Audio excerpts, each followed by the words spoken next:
Assalamu alaikum wa rahmatullah. Don't you just hate it? Every time you switch on the TV, scroll through Facebook, or read a newspaper, it's Muslims have done this and Muslims have done that. They're barbaric, this religion is dangerous, etc., etc., etc. The saddest thing is that so many people out there believe it. It's people like you and I who need to dismantle these misconceptions by showing how beautiful Islam is. If it wasn't for such amazing dawah organizations out there, many people wouldn't be Muslim today. One such amazing organization is the Islamic Diversity Center. For over 17 years now, they've been building bridges within communities and calling people towards Islam through education, awareness, engagement, and empowerment. Their amazing work has resulted in hundreds of people accepting Islam and thousands more understanding that Islam is not about killing and murder. Rather, it is a peaceful religion full of understanding, harmony, and worship.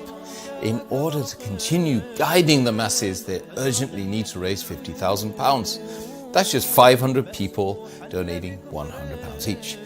Now, as Muslims, if we can't sacrifice our time and resources to call people to Allah subhanahu wa ta'ala, then at least we should sacrifice a tiny percentage of our wealth, which Allah subhanahu wa ta'ala has blessed us with. Please donate £100 today and earn sadaqah jariyah on your scale of good deeds from now until the end of the Day of Judgment, where your only hope of entering Jannah is through the mercy of Allah subhanahu wa ta'ala. Please, lastly, hit the share button. Wajazakumullahu khair.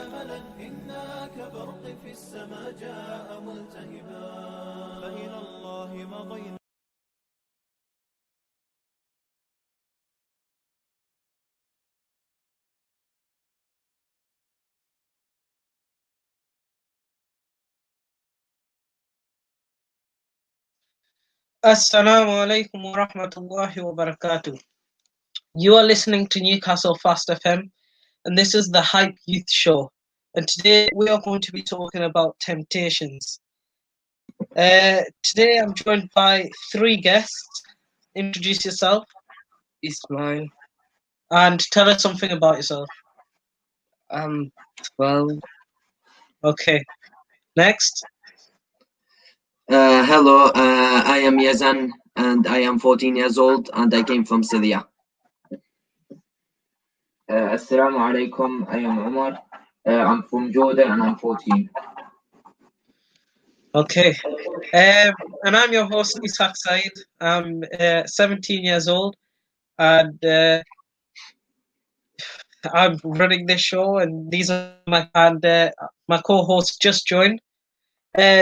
Introduce yourself, please. Assalamu alaikum. My name is Hussam, and I'm 19 years old.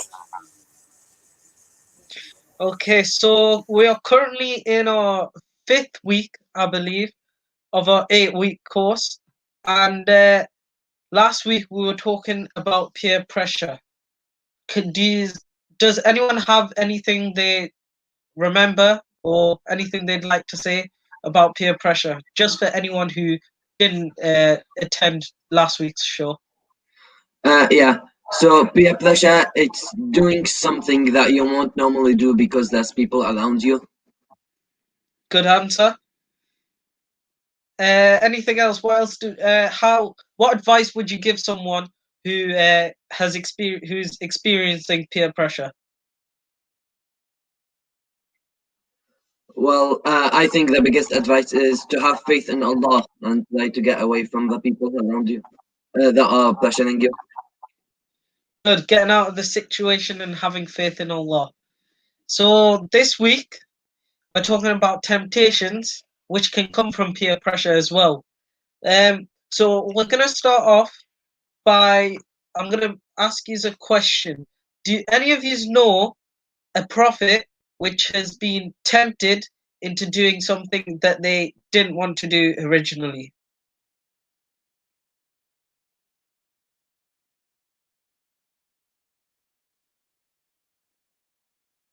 No, I don't. I'll give you a clue. The first human being that was created. Adam alayhi salam. Okay, good. Ismail, good. Adam alayhi salam. So, for anyone who doesn't know, Omar, I want you to give us the story of Adam alayhi salam and how he was tempted. Uh, uh, the shaitan Adam was like in a place where there's lots of trees in heaven, basically.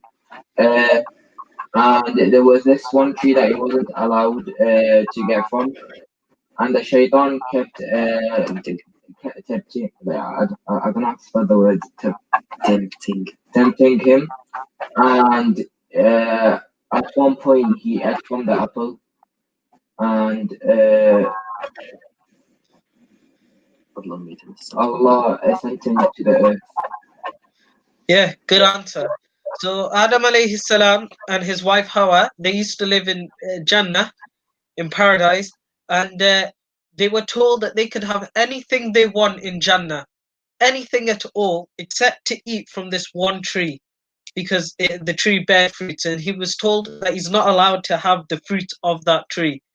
Now, as human beings, where sometimes we are inclined to do stuff which we're told not to do. So if we see a big red button that says "Do not push," we feel as though we want to push it and find out what happens. But Adam alayhi salam, what happened was, Shaitan came up to him and he said, "If you eat from this tree, then you'll become immortal and you'll live like the angels basically, and you won't die."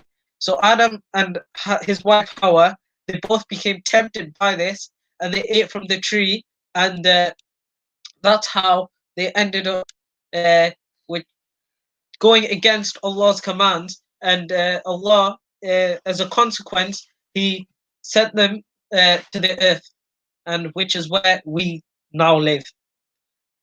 So, as we saw from that story, people sometimes know that what they're doing is haram, but they still follow their temptations or their desires.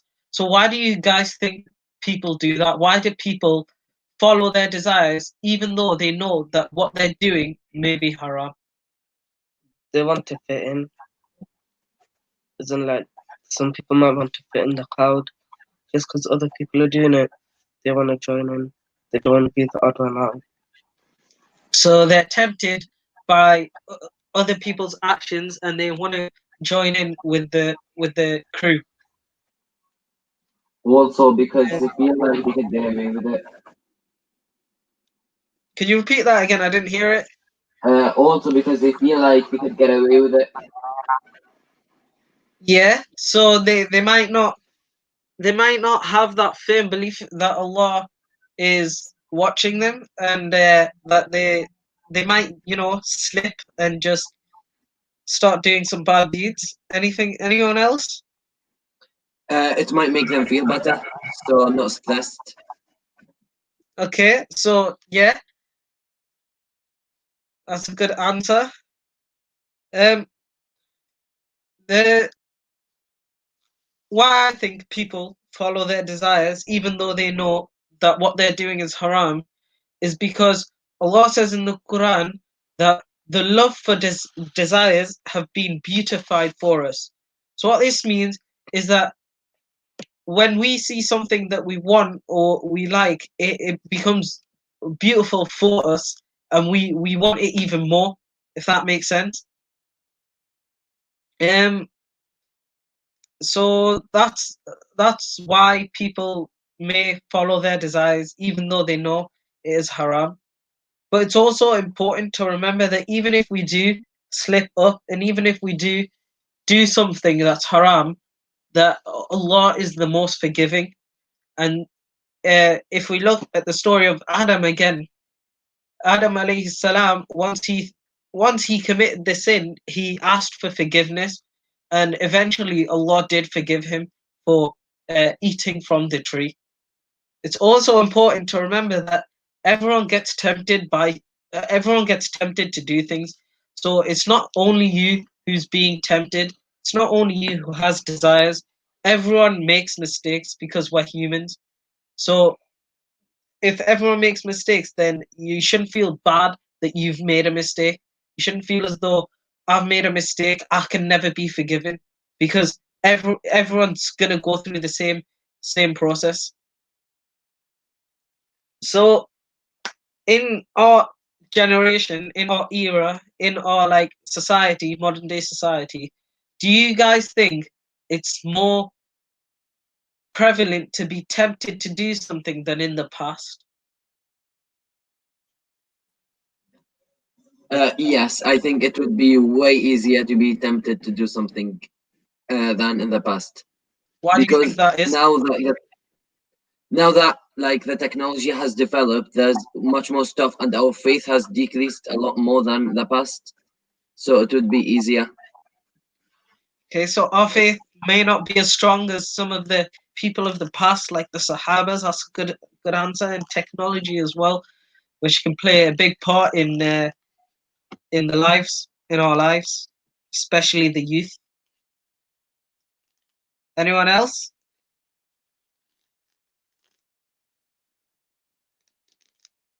Yeah, so I think if we look at it, temptations are more prevalent now because we have, like Yazan said, we have technology. We've got stuff like social media and TV and radios and all that sort of stuff, and everyone's talking about like stuff they're doing.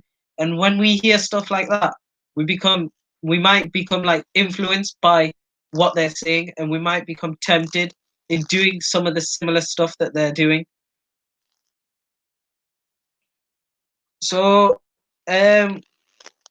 we can also, because of social media and because of modern day technology, we might also be doing some good deeds, but we might we might be doing these good deeds for the pleasure of the people and not for the pleasure of Allah. And do any of you know the Arabic word for that?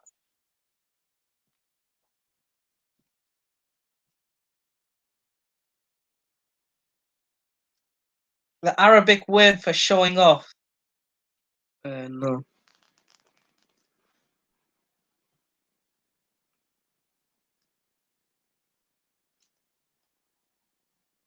I guess we could that will be our question for today then.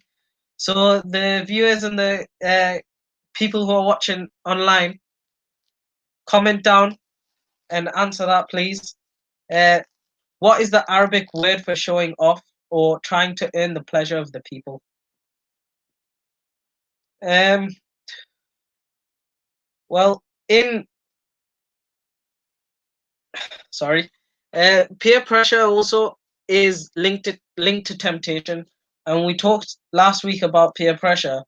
We said that peer pressure doesn't stop, and we may start off doing a small little thing, but eventually, because of that small little thing, it grows and it becomes a big problem.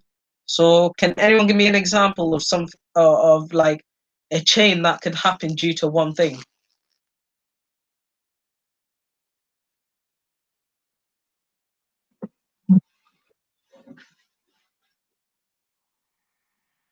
So, Wait, could you repeat the question again?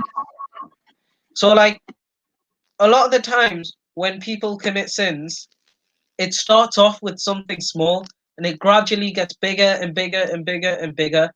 So, can you give me an example of a chain like that?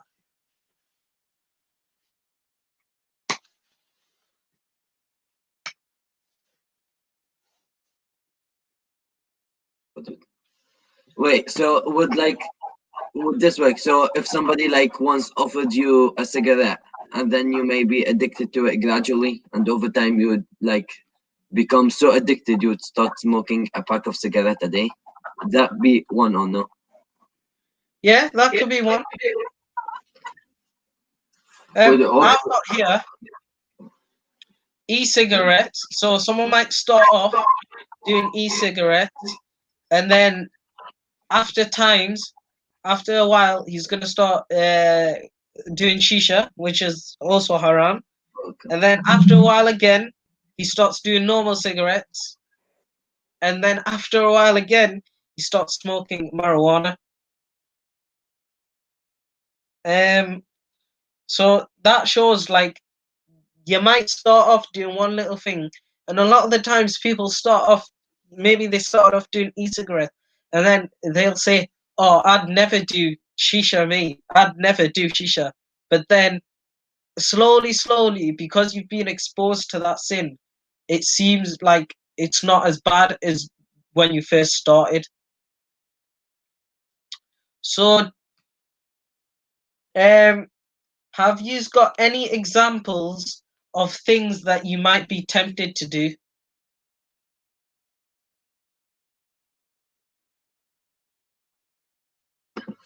Well, one thing I am tempted to, I have never done it before, but it's drinking alcohol or trying it.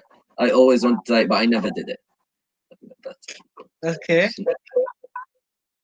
Anyone else? Hussam, you've been a bit quiet today. Things that the youth can be tempted to do. Say like drinking, alcohol. Your friends all drink alcohol, and then after you keep doing it, then you go clubbing, then you go bars, and then you just buy the drink, and your sin will come on, you go higher and higher. Yeah, Ismail. Um,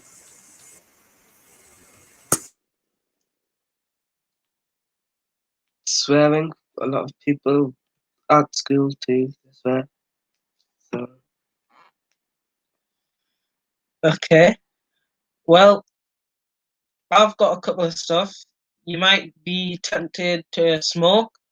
Might be tempted to do drugs, drinking, making fun of other people and bullying, shoplifting. I also have swearing. You might also become tempted in leaving your salah, not praying or not fasting, like today. Are you fasting today? no. Yeah, I am. Okay, good, mashallah. Do any of you know why you are fasting? Uh, It's actually, I literally heard the story yesterday. One second. it's actually that Sayyidina Musa were terrible من فرعون.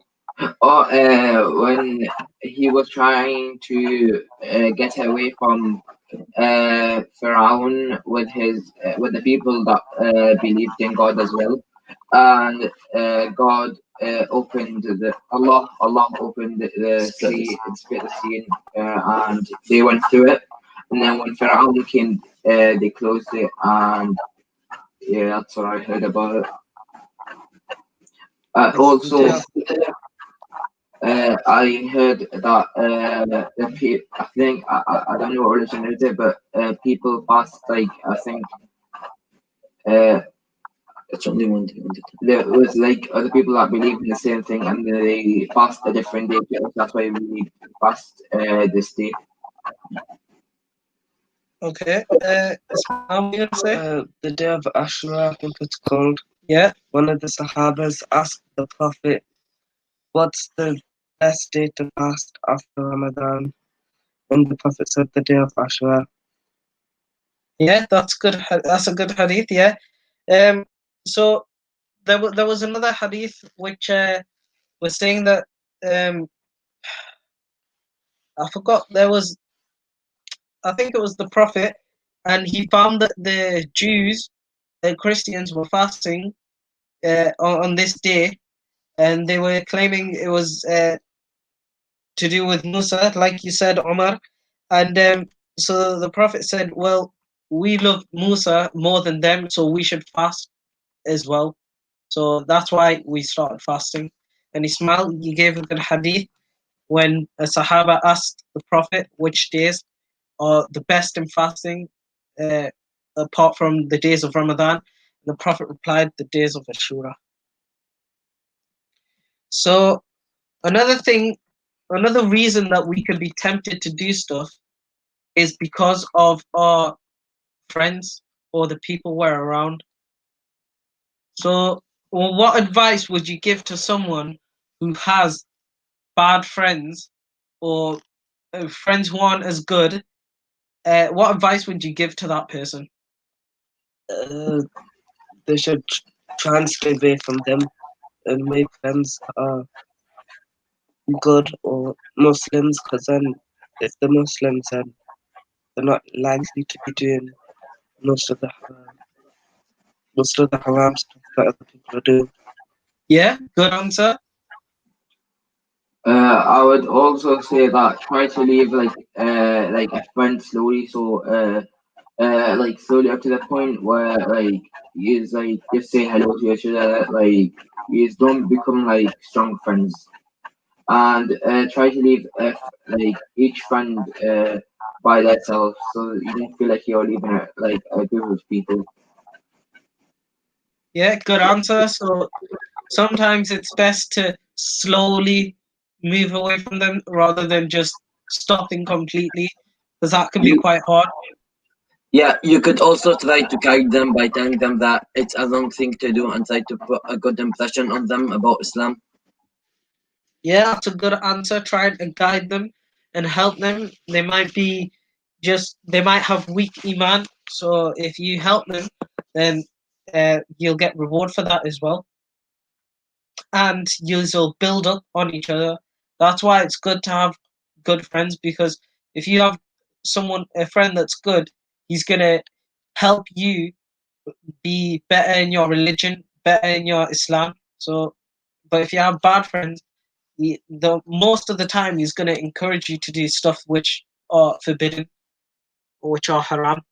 So yeah, and I'm sure there's a hadith which says that the believers should be like a mirror to one another, because they should like see what the other person's doing and like copy and reflect what he's doing, because that's how we get better as Muslims, because we're gonna build on each other and reflect. So if you have good friends, then you can help each other become better Muslims. So Sam, what advice would you give to someone with bad friends? Someone who's a bad friend, they'll lead you into like bad things, so like smoking weed or taking Yeah, drugs, and then after you go with them, and then they tell you, "Oh, let's have some." You go, "Oh yeah, yeah," because you're encouraged and you're influenced. So that's a bad friend. A good friend will help you in the future. So I tell you about Salah, going to pray, Makkah, and yeah, those are everything some else good as well. answers.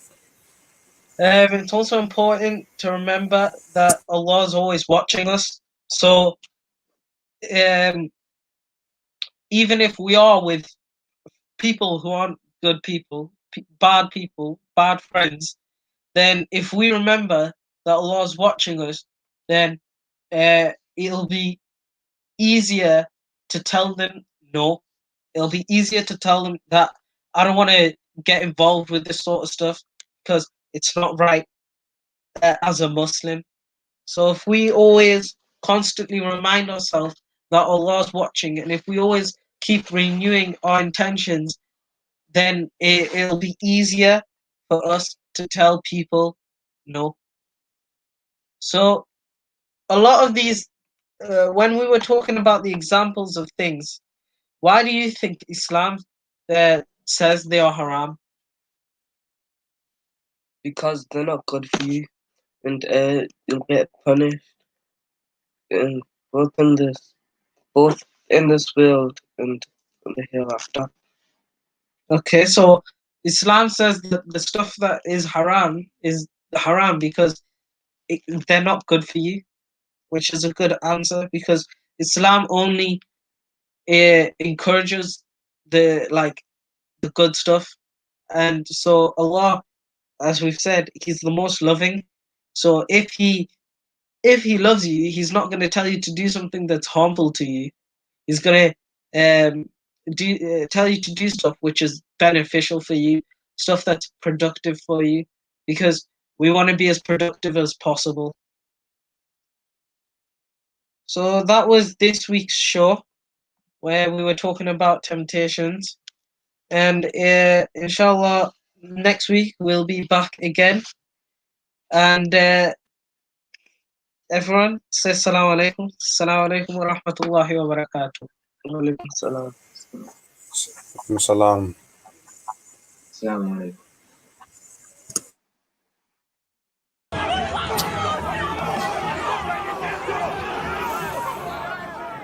Assalamu alaikum wa rahmatullah. Don't you just hate it? Every time you switch on the TV, scroll through Facebook, or read a newspaper, it's Muslims have done this and Muslims have done that. They're barbaric, this religion is dangerous, etc., etc., etc. The saddest thing is that so many people out there believe it. It's people like you and I who need to dismantle these misconceptions by showing how beautiful Islam is. If it wasn't for such amazing dawah organizations out there, many people wouldn't be Muslim today. One such amazing organization is the Islamic Diversity Center.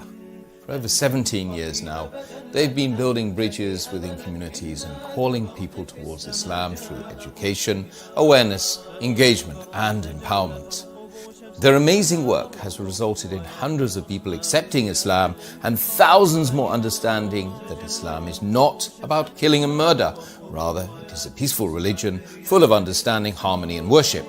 In order to continue guiding the masses, they urgently need to raise £50,000. That's just 500 people donating £100 each. Now, as Muslims, if we can't sacrifice our time and resources to call people to Allah subhanahu wa ta'ala, then at least we should sacrifice a tiny percentage of our wealth, which Allah subhanahu wa ta'ala has blessed us with. Please donate £100 today and earn Sadaqah Jariyah on your scale of good deeds from now until the end of the Day of Judgment, where your only hope of entering Jannah is through the mercy of Allah subhanahu wa ta'ala. Please, lastly, hit the share button. Wajazakumullahu khair.